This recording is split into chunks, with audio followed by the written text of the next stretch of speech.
Ako ang pinakadako o pinakahuling balita sa Mindanao.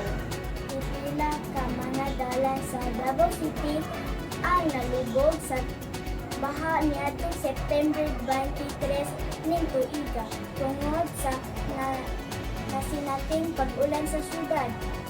Hinuang deklaro sa Davao City Disaster Risk Reduction Management Office na ang nasinating pag-ulan epekto sa localized thunderstorm. Inoon lauman pa ang mga pag-ulan sa mga masunod na bulan epekto sa La Nina. Ania ang report.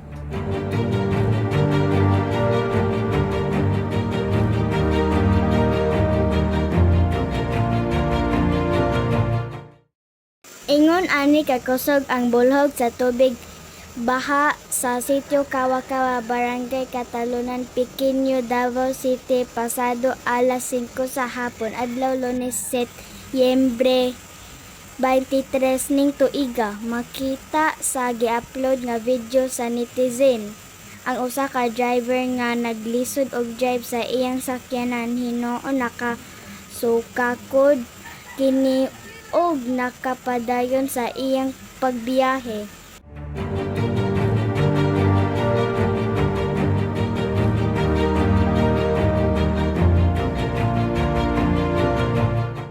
Og mao kana ang mga balita karong adlaw kini sa Azalea Bukid nagabalita alang sa local news.